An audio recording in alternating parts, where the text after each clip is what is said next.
स्वागत है आपका दोस्तों बिहार न्यूज़ में। मैं हूं फिरदौस गनी और आप देख रहे हैं केडीवी लाइव। दोस्तों आज हो चुका है 10 दिसंबर 2025। तो आज की पूरे बिहार की टॉप न्यूज़ लेकर आए हैं आपके लिए।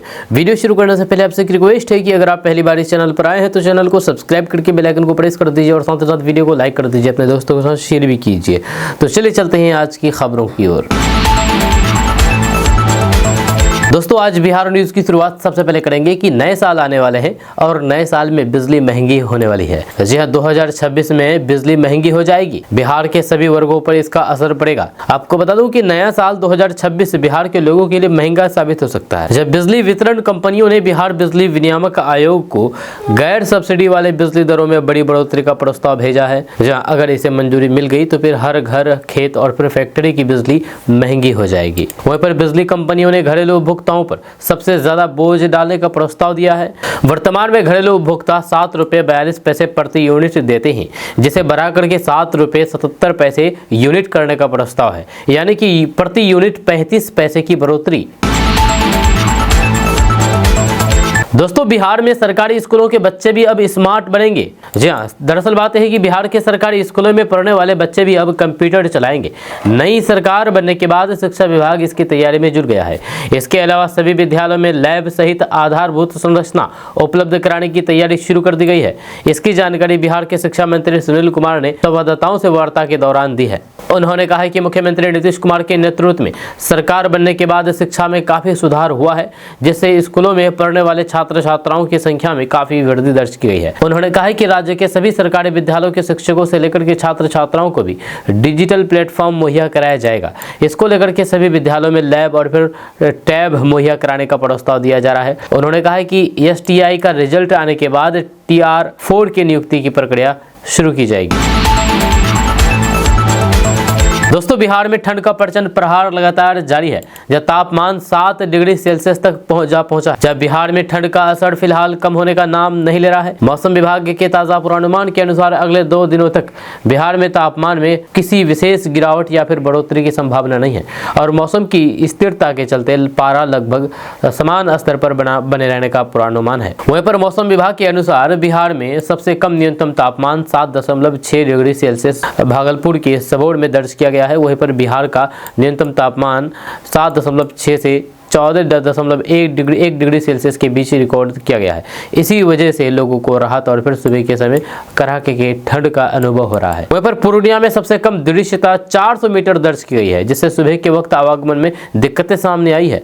यानी कि अगर आप बाइक लेकर के चलते हैं रास्ते में तो आपको सामने से कम दिखाई देता होगा, खास करके पूर्णिया, किशनगंज आसपास के इलाके में, क्योंकि यहाँ पर कोहरा कुछ ज्यादा ही है। इसकी वजह से दिखाई कम देता है। कुछ स्थानों पर तो हल्के से मध्यम स्तर तक कोहरा छाने की स्थिति भी दर्ज की गई है। वहीं पर विशेषज्ञों का कहना है कि आने वाले दिनों में भी सुबह और फिर रात के समय ठंड और कोहरा परेशानी बढ़ा सकते हैं और बिहार में ठंड का असर फिलहाल जारी रहेगा।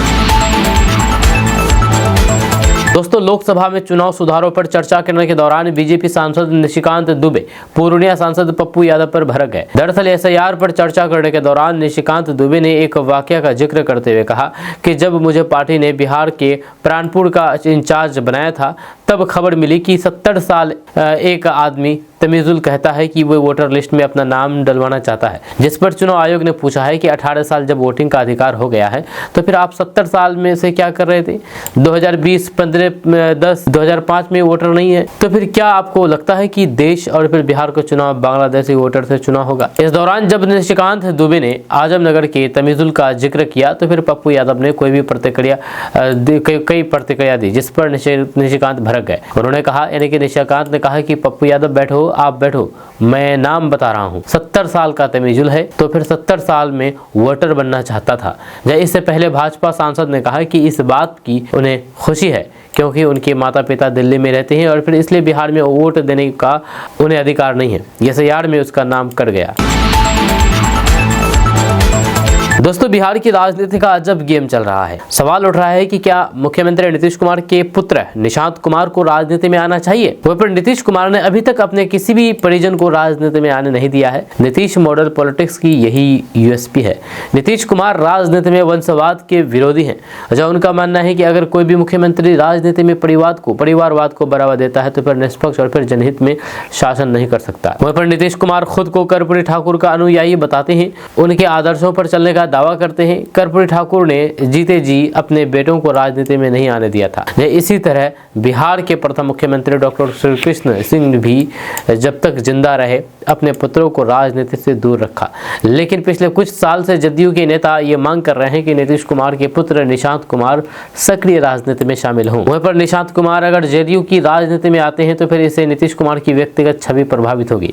उन पर अपने सिद्धांतों से समझौता करने का आरोप लगेगा। जब लालू यादव को उनके खिलाफ एक बड़ा मुद्दा मिल जाएगा। वहीं पर नीतीश कुमार परिवारवाद के आधार पर ही लालू यादव की आलोचना करते रहे हैं। वहीं पर जेडीयू के कुछ नेता उत्साह में निशांत कुमार के राजनीति में आने की मांग कर रहे हैं। उन्हें लगता है कि निशांत कुमार नीतीश कुमार की विरासत संभाल करके जेडीयू को और आगे ले जाएंगे, लेकिन व्यवहार में ऐसा नहीं है। यहाँ पर एक बात काबिल गौर है कि आज तक बिहार में किसी मुख्यमंत्री का पुत्र मुख्यमंत्री नहीं बना है। जब बिहार की राजनीति में पिछड़ावाद की अहमियत के बाद भी ये संभव नहीं हुआ है। राज्य की जनता राजनीतिक रूप से बहुत प्रबुद्ध है। वह केवल इस आधार पर वोट नहीं करती है कि अमुक उम्मीदवार पूर्व मुख्यमंत्री का बेटा है। लालू यादव के बड़े पुत्र तेज प्रताप यादव चुनाव हार चुके हैं। जिस दिन तेजस्वी बिना लालू यादव के मैदान में उतरेंगे, उनका भी हश्र कुछ ऐसा ही हो सकता है। दोस्तों, बिहार में 27,000 टीचरों की भर्ती होने वाली है। जी हां, आपको बता दूं कि शिक्षा मंत्री सुनील कुमार ने कहा कि एसटीटी का रिजल्ट आने के बाद बीपीएससी ट्राई 4 की नियुक्ति की प्रक्रिया शुरू हो जाएगी। जनवरी के बाद शिक्षक नियुक्ति की प्रक्रिया शुरू होने की संभावना है। उसके बाद ही विद्यालय में लाइब्रेरियन की नियुक्ति शुरू होगी। वहीं पर शिक्षा मंत्री ने कहा है कि बिहार में नौकरी और फिर रोजगार परक शिक्षा की व्यवस्था प्राथमिकता के आधार पर की जा रही है, ताकि ज्यादा से ज्यादा युवाओं को रोजगार उपलब्ध हो सके। वहीं पर इसके साथ ही राज्य के दिव्यांग बच्चों को बेहतर शिक्षा व्यवस्था कराने की दिशा में सरकार कार्य कर रही है। दिव्यांग बच्चों को गुणवत्तापूर्ण शिक्षा उपलब्ध कराने के लिए भी शिक्षकों की नियुक्ति की जाएगी। वहीं पर संवाददाताओं से बातचीत करते हुए उन्होंने कहा कि 26 जनवरी 2026 तक इसका नोटिफिकेशन जारी कर दिया जाएगा। प्राथमिक मध्य विद्यालय और फिर +2 स्तर की करीब 27,000 सीटों के लिए इस चरण में बहाली की जाएगी।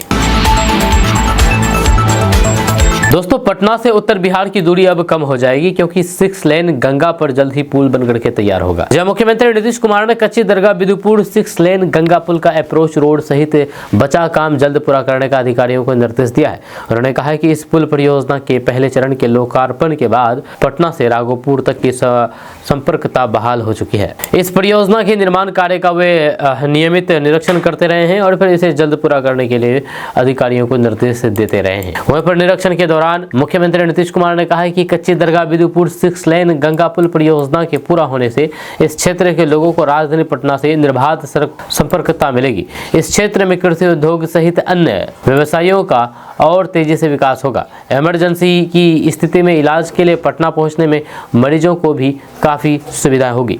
उन्होंने कहा कि महात्मा गांधी सेतु पर भी यातायात का भार कम होगा।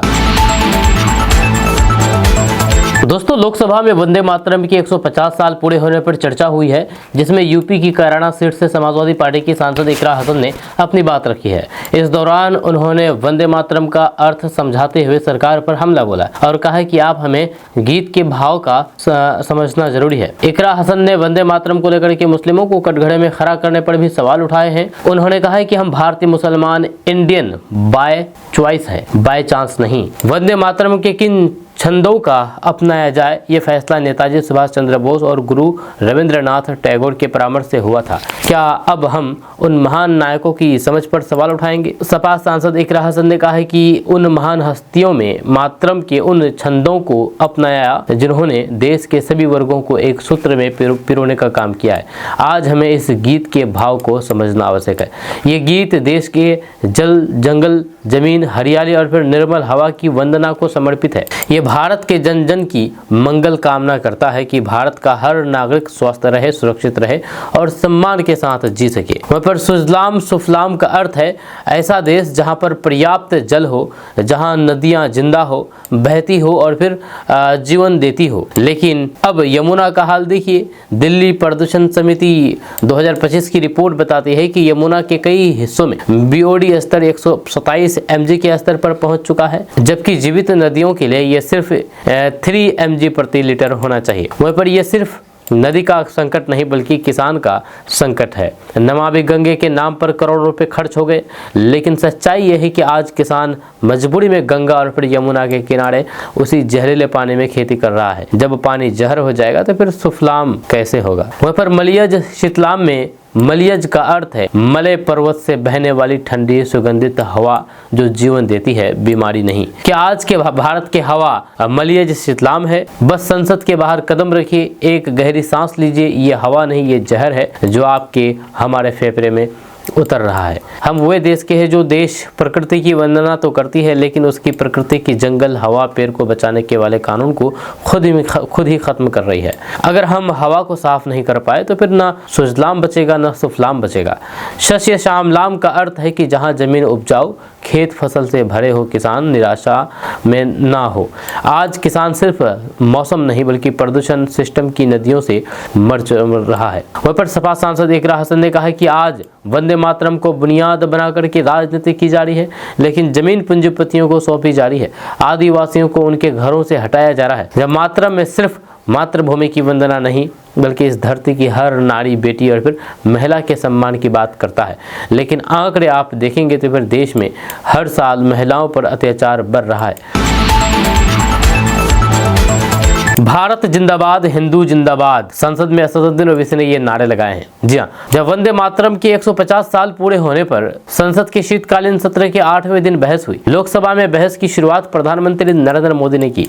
पीएम मोदी ने चर्चा के दौरान महात्मा गांधी से लेकर के पूर्व प्रधानमंत्री जवाहरलाल नेहरू और फिर मोहम्मद अली जिन्ना का जिक्र किया है। इस जिक्र पर AIMIM अध्यक्ष असदुद्दीन ओवैसी ने अपने भाषण में प्रतिक्रिया दी है। बहस में हिस्सा लेते हुए असदुद्दीन ओवैसी ने कहा कि हम जिन्ना के पक्के विरोधी हैं, इसलिए हम भारत को अपना देश मानते हैं। लेकिन 1942 में जिन राजनीतिक पूर्वजों की आप इतनी तारीफ करते हैं, उन्होंने north west frontier province Sindh और फिर बंगाल में जिन्ना की मुस्लिम लीग के साथ मिलकर के मिलीजुली सरकारें बनाई हैं और उन्हीं सरकार ने 1.5 लाख मुसलमानों और फिर हिंदुओं को ब्रिटिश इंडियन आर्मी में भर्ती कराया ताकि वे दूसरे विश्व युद्ध के दौरान अंग्रेजों के लिए लड़ सके। वहीं पर असदुद्दीन ओवैसी ने आगे कहा है कि यदि हम भारत माता को देवी कह रहे हैं तो फिर हम इसमें धर्म ला रहे हैं। उन्होंने कहा है कि हमारी आज़ादी बरकरार रही है क्योंकि हमने मुल्क और फिर मजहब को एक नहीं बनाया है।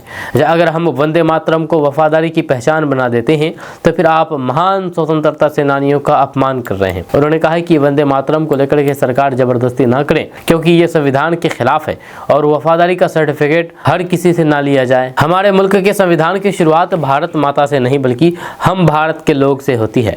बाबा साहेब अम्बेडकर ने मदर इंडिया के विचार को खारिज कर दिया था। असदुद्दीन ओवैसी ने कहा कि अगर भारत में रहना है तो फिर वंदे मातरम गाना होगा का नारा अनिवार्य करना है तो फिर ये संविधान और सुप्रीम कोर्ट के फैसले के खिलाफ है। मैं एक मुसलमान हूँ और इस्लाम को मानता हूँ और खुदा के अलावा मैं किसी को नहीं मानता हूँ और इसका अधिकार मुझे संविधान देता है। इससे हमारे मुल्क की मोहब्बत मेरे धर्म के बीच नहीं आती है।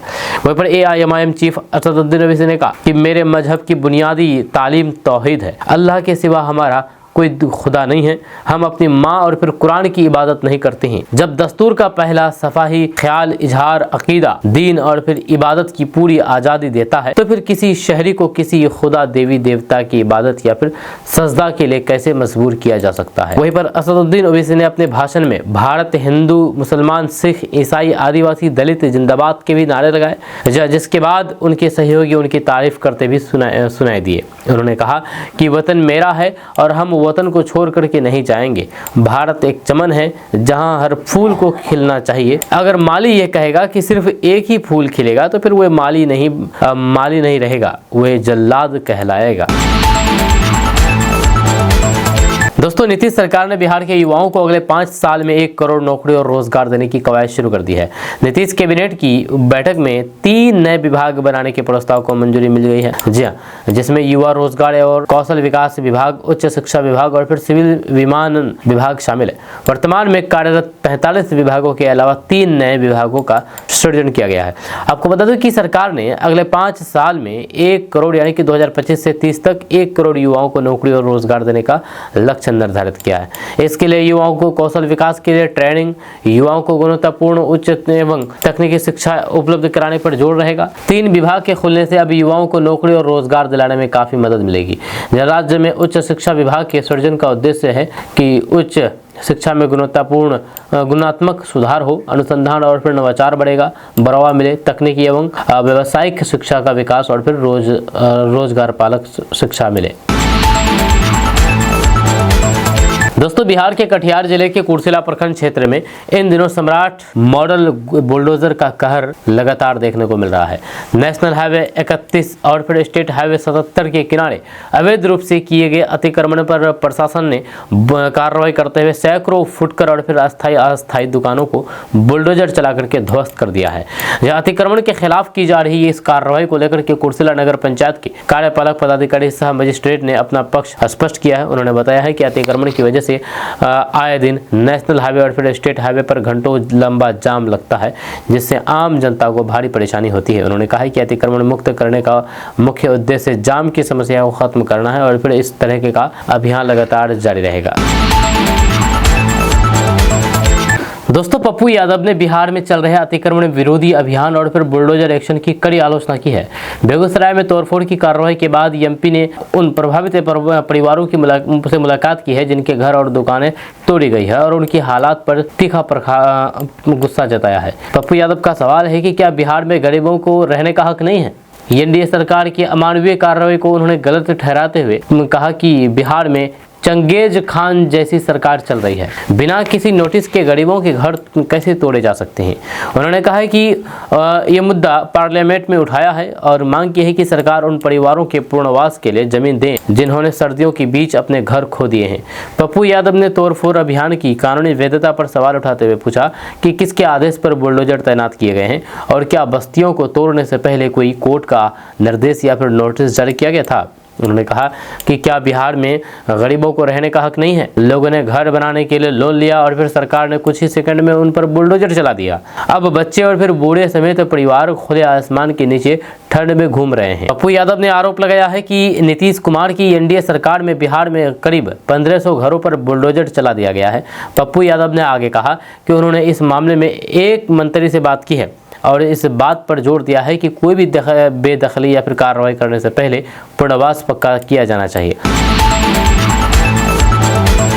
दोस्तों, बिहार विधानसभा चुनाव 2025 में करारी हार के बावजूद भी जनसुराज के सूत्रधार प्रशांत किशोर की राजनीतिक कहानी यहीं पर खत्म नहीं होती है। उनके लिए ये चुनाव पहले से ही एक रणनीतिक प्रयोग था, जहां पर जीत या फिर हार से ज्यादा अहम आकलन और फिर अनुभव थे। या तो 200 पार या कुछ नहीं कि अपने दाव पर अड़े प्रशांत किशोर भले ही अपेक्षित नतीजे हासिल नहीं कर सके, लेकिन चुनावी प्रबंधन, रणनीति और फिर संसाधन संचालन में उनकी दक्षता एक बार फिर साबित हुई है। पर अब माना जा रहा है कि प्रशांत किशोर एक बार फिर से अपने मूल कौशल चुनावी प्रबंधन यानी कि रणनीति और फिर रणनीतिक सलाह के दम पर अपनी राजनीतिक जमीन तलाशने की तैयारी में है। चुनावी रणनीति के माहिर माने जाने वाले प्रशांत किशोर अब अपने कौशल का अगला प्रयोग राजस्थान की सियासी जमीन पर कर सकते हैं। जहां हाल के दिनों में राजस्थान के नेता नरेश मीणा से उनकी मुलाकात और उससे जुड़ी तस्वीरें सामने आने के बाद राजनीतिक हलकों में नई अटकलें तेज हो गई है। चर्चा है कि नरेश मीणा राज्य में तीसरा मोर्चा खड़ा करने की कोशिश कर रहे हैं और इसमें विभिन्न दलों को एक मंच पर लाने के लिए प्रशांत किशोर की रणनीतिक भूमिका अहम हो सकती है। जहां आम आदमी पार्टी, आरएलएमपी और फिर आजाद समाज पार्टी जैसे दलों को साथ लाने की कवायद इसी दिशा में देखी जा रही है।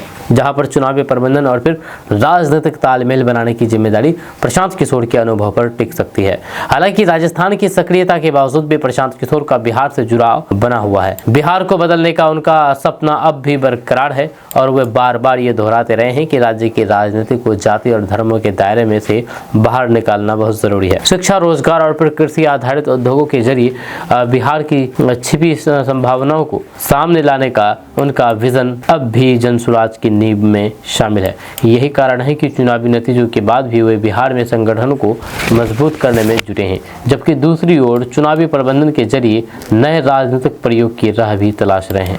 माना जा रहा है कि विधानसभा चुनाव की हार ने प्रशांत किशोर को झकझोर जरूर दिया है, लेकिन उनके दीर्घकालिक लक्ष्य पर इसका असर नहीं पड़ा है। सूत्रों के अनुसार अब प्रशांत किशोर अपनी सियासी सक्रियता को जमीनी स्तर तक ले जाने की रणनीति पर काम कर रहे हैं और फिर आगामी नगर और फिर पंचायत चुनाव को अगला फोकस बनाने की तैयारी में है।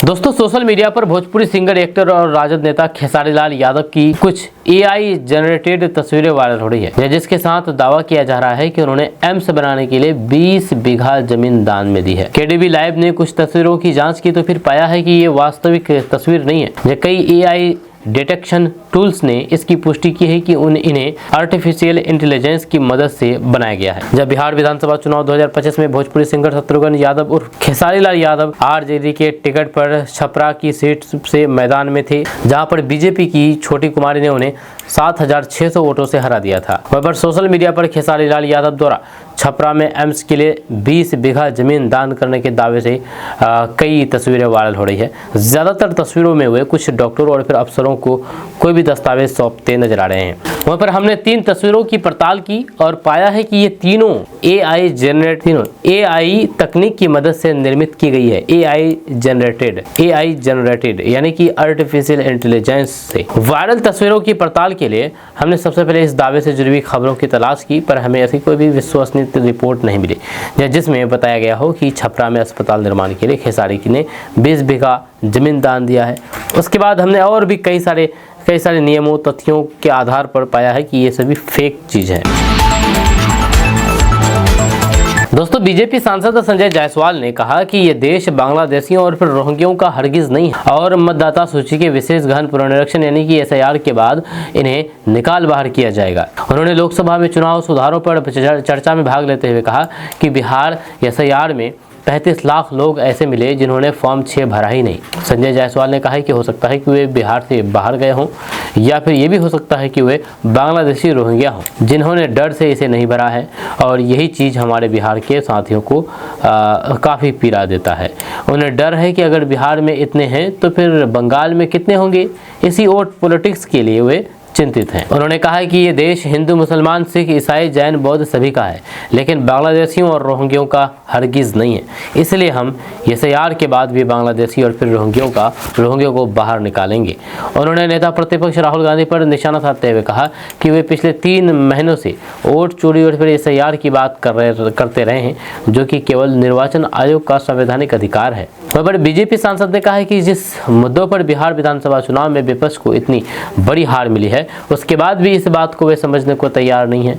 उन्होंने कटाक्ष करते हुए कहा है कि वे कभी सुधरने वाले नहीं हैं। ये सारा दोष EVM और फिर SIR को देंगे, लेकिन अपने अंदर नहीं झांकेंगे। संजय जायसवाल ने लोकसभा में नेता प्रतिपक्ष पर तंज कसते हुए कहा कि अब वे अगर बिहार में पर्यटन करने आ जाएंगे तो फिर कांग्रेस पार्टी के सारे विधायक एक बोलेरो गाड़ी में समा जाएंगे। उन्होंने ये भी कहा है कि अगर देश में एक साथ चुनाव होता है तो फिर हजारों करोड़ रुपए की बचत होती है।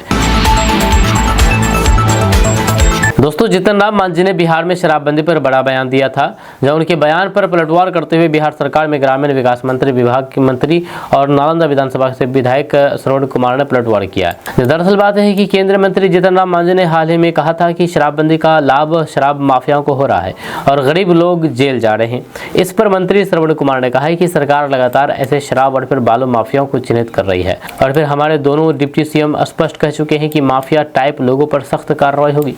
जीतन राम मांझी जी चाहे जितने सवाल उठा ले, आप जाकर के डिप्टी सीएम का इंटरव्यू कर लीजिए, सब साफ हो जाएगा कि किन किन माफियाओं पर कार्रवाई हुई है। आपको बता दूं कि जीतन राम मांझी ने खुल करके प्रशासन पर आरोप लगाया कि आज गरीब मजदूर, छोटे किसान और फिर जरूरत के नाम पर थोड़ी शराब रखने वाले लोग जेल भेजे जा रहे हैं, जबकि असली शराब तस्कर खुलेआम घूम रहे हैं।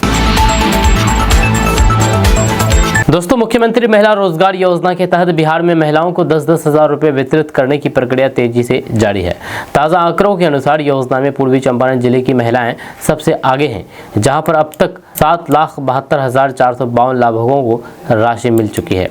इसके बाद मुजफ्फरपुर जिला 7,48,000 लाभुकों के साथ दूसरे और फिर मधुबनी जिला 7,19,000 लाभुकों के साथ तीसरे स्थान पर है। वहाँ पर राज्य में 11 ऐसे जिले हैं जहाँ पर 5 लाख से अधिक महिलाओं को मुख्यमंत्री महिला रोजगार योजना के तहत राशि वितरित की जा चुकी है। अब उन महिलाओं के खाते में भी भुगतान भेजने की तैयारी चल रही है जिन्होंने आवेदन तो किया था लेकिन अभी तक पैसे नहीं मिले हैं। कुल मिलाकर के अब तक 1,56,00,000 से अधिक महिलाओं को इस योजना के तहत वित्तीय वर्ष सहायता मिल चुकी है। दोस्तों, बिहार में अब अवैध खनन पर रोक लगाई जाएगी पूरी तरीके से, यह कहना है बिहार सरकार के खनन मंत्री और साथ ही साथ उप मुख्यमंत्री विजय कुमार सिन्हा का। दरअसल बात है कि उप मुख्यमंत्री सह खान एवं भूतत्व मंत्री विजय कुमार सिन्हा ने कहा कि बिहार में बालू, पत्थर, गिट्टी समेत अन्य खनिजों के अवैध खनन पर सख्ती जारी रहेगी। अवैध खनन को रोकने के लिए गठित पुलिस बल की संख्या को बढ़ाने के लिए गृह विभाग से अनुरोध किया जाएगा। उन्होंने अपने विभाग के अधिकारियों को भी चेतावनी दी है कि अवैध खनन को रोकने में कोताही हुई तो उनके विरुद्ध कार्रवाई होगी। दोस्तों, पूर्णिया में आतंकवाद निरोधी दस्ता यानी कि एटीएस का सेंटर खुलने जा रहा है। एक बहुत बड़ी खबर है, जहां सीमांचल की सुरक्षा अब एक नए लेवल पर जाने वाली है। बिहार सरकार ने एक बड़ा फैसला लेते हुए पूर्णिया में आतंकवाद निरोधी दस्ता यानी कि एटीएस सेंटर खोलने की मंजूरी दे दी है। यह कदम इसलिए भी महत्वपूर्ण है क्योंकि सीमांचल नेपाल, बांग्लादेश और फिर पश्चिम बंगाल की सीमाओं से जुड़ा हुआ क्षेत्र है, जहां पर सुरक्षा का दबाव हमेशा रहता है। ऊपर से पूर्णिया में एयरपोर्ट और गैस रिफिलिंग प्लांट की तैयारी चल रही है। ऐसे में इस सेंटर की जरूरत काफी समय से महसूस की जा रही थी। अब यहाँ पर पूर्णिया में इस सेंटर को खुलने से हमेशा से यहाँ पर सैनिकों की तैनाती रहेगी, यानी कि भारतीय फौज की तैनाती रहेगी। तो आपको बता दूं कि राज्य पुलिस मुख्यालय ने प्रस्ताव को हरी झंडी दे दी है और फिर प्लान है कि 2026 के शुरुआती 3 महीनों में सेंटर पूरी तरीके से चालू हो जाए। अब सवाल है कि आखिर ये पूर्णिया ही क्यों चुना गया? जब बड़ा सवाल है कि सेंटर के लिए पूर्णिया ही क्यों, तो इसका सीधा जवाब है लोकेशन। जब सीमांचल के 3 बड़े जिले किशनगंज, कटिहार और अररिया नेपाल, बांग्लादेश और बंगाल बॉर्डर से सटे हैं। ऐसे में आतंकवाद से जुड़े हुए गतिविधियों की आशंका हमेशा बनी रहती है। अभी तक हालात ये थे कि एटीएस टीम को पटना से यहाँ तक पहुँचने में 6 से 8 घंटे लगते थे, लेकिन नया सेंटर खुलते ही टीम किसी भी जिले में 1 घंटे के अंदर पहुँच सकेगी, यानी कि एकदम रियल टाइम एक्शन।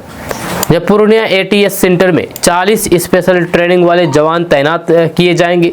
ये जवान राज्य पुलिस के वो चुनिंदा सदस्य होते हैं जिन्हें आतंकवाद से निपटने की सबसे कठिन ट्रेनिंग दी जाती है। इसके अलावा यहाँ पर एक एटीएस डीएसपी, 2 इंस्पेक्टर और एक हाईटेक टेक्निकल टीम भी मौजूद रहेगी।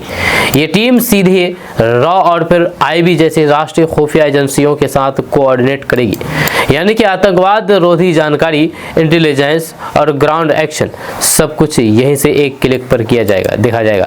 वहीं पर पूर्णिया में साल 2025 से एसटीएफ कमांड सेंटर पहले से ही। आपका इसके बारे में क्या कहना है नीचे कमेंट बॉक्स में कमेंट करके जरूर बताइएगा। दोस्तों, असदुद्दीन ओवैसी की पार्टी एआईएमआईएम के विधायक मोहम्मद मुर्शीद आलम ने बिहार के मुख्यमंत्री नीतीश कुमार की तारीफ की है। उन्होंने नीतीश कुमार को अपना राजनीतिक गुरु बताया है। उन्होंने कहा है कि बिहार को आगे बढ़ाने में उनका अहम योगदान रहा है। जोकीहाट से एआईएमआईएम के विधायक मुर्शीद आलम ने कहा है कि मैं दूसरे दल में जरूर हूँ, लेकिन नीतीश कुमार के एहसान को नहीं भूल सकता हूँ। मैं एहसान फरामोश नहीं हूँ। 2014 में मुझे नीतीश कुमार ने जेडीयू में शामिल कराया था, वही मुझे राजनीति में लाए थे, लेकिन अगर जरूरत पड़ी तो फिर विरोध भी करूंगा। जी हाँ, यानी कि मुर्शीद आलम ने कहा कि जरूरत पड़ने पर इसका विरोध भी किया जाएगा, नीतीश कुमार का विरोध किया जाएगा। वहीं पर मुर्शीद आलम ने कहा कि अपने क्षेत्र की समस्या को लेकर के मैंने नीतीश कुमार से मुलाकात की है।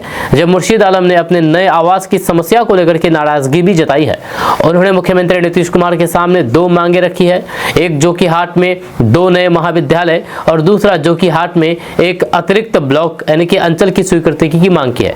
यानी कि मुर्शीद आलम नीतीश कुमार से मिलने गए थे जो कि हाट में विकास कार्य कराने को लेकर के। पूरी खबर के बारे में बात करेंगे, उससे पहले आपको बता दें कि बिहार चुनाव में एनडीए की प्रचंड लहर के बावजूद भी ओवैसी की एआईएमआईएम के प्रत्याशी के तौर पर मुर्शीद आलम जो कि हार से जीतने में सफल रहे, उन्होंने जेडीयू के मंजर आलम को 28,000 से ज्यादा वोटों से हराया। 2020 की तरह 2025 में भी ओवैसी की पार्टी के 5 विधायक बने हैं, जिनमें अमोड़ विधानसभा सीट से प्रदेश अध्यक्ष अख्तरुल इमान, 22 सीट से गुलाम सरवर, कोचा धमन से सरवर आलम, बहादुरगंज से मोहम्मद तौसीफ और फिर जो कि हार से मुर्शीद आलम शामिल है। वहीं पर 2020 में असदुद्दीन ओवैसी की पार्टी की 5 में से 4 विधायक पार्टी छोड़कर के आरजेडी में शामिल हो गए थे। एकमात्र विधायक अख्तरुल इमान बचे थे जो पार्टी के प्रदेश अध्यक्ष भी हैं। ऐसे में एआईएमआईएम विधायक मुर्शीद आलम की ओर से नीतीश कुमार की तारीफ करना सीमांचल में इसकी चर्चाएं शुरू हो गई है, जहां इसके सियासी मायने निकाले जा रहे हैं। वहीं पर 2025 के चुनाव में नीतीश कुमार की जेडीयू दूसरी बड़ी पार्टी बनकर के उभरी है। बीजेपी की 89 सीटों के बाद जेडीयू की 85 सीटें हैं। दोस्तों, जब मुसलमानों के घरों पर बुलडोजर की कार्रवाई होती थी तो फिर बहुत सारे भक्त खुशी मना रहे थे, लेकिन अब इस मोदी भक्त के घर पर जो बुलडोजर चला है, इसने तो हैरान कर देने वाला कारनामा कर दिया है। इसने अपनी चोटी काट दी है, 10 से 12 साल की अपनी सर की चोटी काट दी है और साथ ही साथ इन्होंने अपने गले से भगवा गमछा निकाल करके कुत्ते को पहना दिया। जब बेगूसराय के इस मोदी भक्त के घर पर बुलडोजर जब चला तो इन्होंने अपना चोटी काट करके भगवा गमछा कुत्ते को पहना दिया। ये व्यक्ति अपने आप को नरेंद्र मोदी, नीतीश कुमार और गिरिराज सिंह का भक्त बताते हुए अपने सिर की लंबी चोटी काट ली, जब वहीं पर कुत्ते को भगवा गमछा पहना दिया। जब बेगूसराय में अवैध रूप से बसे झोपड़ी पर बुलडोजर चलाने के दौरान एक अजीब वाकया सामने आया। यहाँ पर एक युवक अपने आप को गिरिराज सिंह, नीतीश कुमार और नरेंद्र मोदी का भक्त बताते हुए सिर से टिक्की काट लिया और कंधे से पीला गमछा उतार करके कुत्ते के गले में लपेट लिया। दरअसल कल 5वें दिन जब बेगूसराय जिला के लोहिया नगर गुमटी के पास चाय दुकान और घर को जेसीबी से तोड़ा जा रहा था, उसी वक्त जेसीबी के सामने एक युवक कैमरे पर अपने आप को गिरिराज सिंह, नरेंद्र मोदी और नीतीश कुमार का भक्त बताते हुए अपने सर का लंबा टिक्की ये कह करके काट लिया कि जब घर टूट रहा है तो फिर टिक्की को रख करके क्या करेगा। ये टिक्की उसने गिरिराज सिंह को देख कर रखी थी, अब उसे काट दिया गया। जहां कुंदन महतो नामक युवक का ये वीडियो वायरल हो रहा है, जहां पर कुंदन ये कह रहा है कि मेरा घर ले लिए हैं तो फिर टिक्की भी ले लीजिए। भगवा गमछा दिखाते हुए कहा कि इसका हिंदू धर्म में विशेष स्थान है, हम जातिवाद नहीं करते, हमको तकलीफ टिक्की वाली सरकार से, हम उसको कुत्ता में लपेट रहे हैं और कैंची चलाए हम टिक्की भी काट लेते हैं। दोस्तों, लगातार पूरे बिहार में बुलडोजर एक्शन चलाया जा रहा है और किशनगंज में भी वही हाल है। किशनगंज में तो हालात इतने बिगड़ गए हैं कि सीओ राहुल कुमार को भीड़ से बचने के लिए दौड़ लगानी पड़ी। आज किशनगंज में बुलडोजर एक्शन चला, इस बीच सीओ वहां पर मौजूद थे, लेकिन स्थानीय लोगों ने सीओ को ऐसा दौड़ाया कि उसको जान बचा करके भागना पड़ा। आपको बता दूं कि किशनगंज, कटिहार, शेखपुरा और सुपौल बिहार में नई सरकार बनते ही जैसे प्रशासन ने एक्सलेटर दबा दिया हो, चारों जिलों में एक साथ बुलडोजर एक्शन, पुलिस फोर्स की तैनाती, अफसरों की लंबी कतार और फिर दूसरी तरफ घरों से सामान निकालते लोग, ये तस्वीरें दिन भर सोशल मीडिया पर छाई रही। आपको बता दूं कि सबसे बड़ा सवाल यह है कि क्या ये ऑपरेशन अतिक्रमण हटाने का था या फिर लोगों को बिना तैयारी, बिना समय और फिर बिना नोटिस बेघर करने का। यही विवाद मंगलवार को पूरे सीमांचल में गरमाया, जब किशनगंज में तो हालात इतने बिगड़े कि सीओ राहुल कुमार को भीड़ से बचने के लिए दौड़ लगानी पड़ी। जब सुपौल में विरोध करने पर पुलिस ने लाठीचार्ज कर दिया। लोग कह रहे हैं कि सरकार बदली है लेकिन सिस्टम का रौद्र रूप वही है, अब सिर्फ बुलडोजर की रफ्तार बढ़ गई है। केडीवी लाइव पर आप इस खबर को देख रहे हैं। अब बात करते हैं किशनगंज की, तो जहां पर सब कुछ सबसे पहले और फिर सबसे भयावह तरीके से हुआ है। जिला प्रशासन ने खगरा से कालू चौक तक अतिक्रमण हटाने का आदेश दिया है और दोपहर 3:30 बजे से भारी मशीनरी के साथ ऑपरेशन शुरू किया गया। जहां स्थानीय लोगों का दावा है कि लगभग 60 से ज्यादा घरों को बिना नोटिस, बिना कागज दिखाए सिर्फ एक अनाउंसमेंट पर करके गिरा दिया गया है। कई परिवार को मौका तक नहीं मिला है कि वे अपने जरूरी सामान बाहर निकाल सके। महिलाओं ने कैमरे पर कहा कि हमने सिर्फ 1 घंटे का वक्त मांगा था, अफसर बोले कि 5 मिनट का भी पूरा समय नहीं मिला और घर तोड़ दिया। वहीं पर सबसे गंभीर आरोप ये लगा कि मौके पर कुछ अफसरों ने लोगों से ऑनलाइन 1500 रुपए लेकर के 1 घंटे की मोहलत देने का भरोसा दिया, लेकिन आधा घंटा भी पूरा नहीं हुआ और जेसीबी सीधा घरों पर चल पड़ी। एक युवक ने कहा है कि हमने सोचा है कि पैसा देकर के थोड़ा वक्त मिल जाएगा, पर जैसे ही हम सामान निकालने गए तब तक बुलडोजर हमारा घर गिरा चुका था। दोस्तों, किशनगंज से इस वक्त की बहुत बड़ी खबर सामने आई है। दाखिल खारिज के नाम पर रिश्वत मांगने के आरोप में पोठिया अंचल के राजस्व कर्मचारी मिथिलेश कुमार झा को तत्काल प्रभाव से निलंबित कर दिया गया है। जब मामला तब सामने आया जब किशनगंज विधानसभा क्षेत्र के विधायक मोहम्मद कमरुल हुदा को इस संबंध में लिखित शिकायत और फिर ऑडियो साक्ष्य सौंपे गए। शिकायतकर्ता मशरकुल अनवर ने आरोप लगाया था कि उनके दाखिल खारिज के लंबित आवेदन पर काम करने के बदले राजस्व कर्मचारी ने रिश्वत की मांग की थी। तो आपको बता दूं कि किशनगंज विधायक हुदा के पत्र के आधार पर जिलाधिकारी किशनगंज ने 6 दिसंबर को ही पूरे मामले की जांच के लिए अपर समाहर्ता को आदेश दिया। जांच टीम को पेन ड्राइव और फिर ऑडियो क्लिप के साथ पूरा आवेदन सौंपा गया। जांच प्रतिवेदन 8 दिसंबर को जिलाधिकारी को सौंपा गया और इसमें जो तथ्य सामने आए वे चौंकाने वाले थे। जांच रिपोर्ट के मुताबिक परिवादी के दाखिल खारिज संबंधित वार्ड संख्या 1767/2025-26 और फिर 1768/2025-26 पोठिया अंचल में लंबित थे। इस दौरान शिकायतकर्ता और फिर राजस्व कर्मचारी के बीच हुई बातचीत की ऑडियो रिकॉर्डिंग में कई बार रुपए मांगने की बातें सामने आई। रिपोर्ट में साफ लिखा गया है कि कर्मचारी पहले 10,000 रुपए और फिर बाद में 8,000 रुपए लेने की बात करता सुनाई देता है। इतना ही नहीं, ऑडियो में यह भी सुनाई देता है कि राशि देने पर ही काम होगा और फिर भुगतान नहीं करने पर काम में बाधा पैदा होगी। वहीं पर जांच अधिकारी ने इसे प्रथम दृष्टता से सिद्ध भ्रष्टाचार माना है। रिपोर्ट मिलते ही जिलाधिकारी किशनगंज ने राजस्व कर्मचारी मिथिलेश कुमार झा को तत्काल निलंबित कर दिया है। वहीं पर साथ ही साथ अपर समाहर्ता को निर्देश दिया गया है कि जांच प्रतिवेदन और फिर परिवाद के आधार पर प्रपत्र गठित करते हुए विभागीय कार्रवाई तुरंत शुरू की जाए। वहीं पर यह मामला इसलिए भी महत्वपूर्ण है क्योंकि दाखिल खारिज जैसे बुनियादी राजस्व कार्यों में भ्रष्टाचार की शिकायतें लगातार आती रहती है। ऐसे में ऑडियो साक्ष्य के आधार पर हुई ये सीधी कार्रवाई प्रशासन की संवेदनशीलता और जवाबदेही को भी दर्शाती है। जिला प्रशासन का कहना है कि किसी भी स्तर पर रिश्वतखोरी बर्दाश्त नहीं की जाएगी। दोस्तों, अब हमारी माँ बहनों को इंस्टाग्राम से दूरी बनानी होगी, तभी हम लोग बच पाएंगे, क्योंकि इंस्टाग्राम की बुराई अब इतनी भयंकर हो चुकी है कि किशनगंज की लड़कियां, महिलाएं यानी कि शादीशुदा महिलाएं भी इसकी चपेट में आ रही है, और गैर मर्द के साथ भाग रही है, उसके साथ रह रही है लिव इन में। मैं ये बात इसलिए कह रहा हूं क्योंकि हाल ही में ऐसा ही एक मामला सामने आया है किशनगंज से। किशनगंज की 26 वर्षीय ममता नाम की महिला की कहानी इंस्टाग्राम रील से शुरू हुई और पटना के गांधी मैदान थाने में गिरफ्तारी पर खत्म हुई। सोशल मीडिया पर पहले दोस्ती शुरू हुई, दोस्ती पहले चैट में गई, फिर प्यार और फिर मंदिर में शादी तक पहुंची, लेकिन 4 दिनों के बाद पुलिस ने दोनों को पकड़ लिया। मामला किशनगंज से जुड़ा है, इसलिए बड़ा सवाल यही है कि किशनगंज की विवाहित यानी कि शादीशुदा महिला आखिर कैसे पटना जाकर के लिव इन में रहने लगी। तो आपको बता दूं कि जानकारी के मुताबिक ममता का संपर्क पटना में सैलून चलाने वाले इंस्टाग्राम क्रिएटर सनी से लगभग 4 महीने पहले हुआ। सनी लगातार रील्स बनाता था और ममता उसकी वीडियो लाइक करती थी। यहीं से बातचीत शुरू हुई और नंबर एक्सचेंज हो गए। चैट बढ़ी तो फिर ममता ने बताया है कि वह अपने पति से खुश नहीं है और घर में तनाव रहता है। इसी दौरान सनी ने शादी का प्रस्ताव भी रख दिया। 3 दिसंबर को ममता घर से किसी काम का बहाना बना करके निकली और सीधे पटना पहुंची। 4 दिसंबर को सनी उसे रेलवे स्टेशन से अपने किराए के कमरे पर ले आया। दोनों 4 दिनों तक साथ रहे। इस बीच दोनों ने मंदिर में जाकर के शादी भी कर ली और खुद को पति पत्नी बताने लगे। लेकिन मोड़ तब आया जब ममता के पति ने किशनगंज में गुमशुदगी दर्ज करा दी।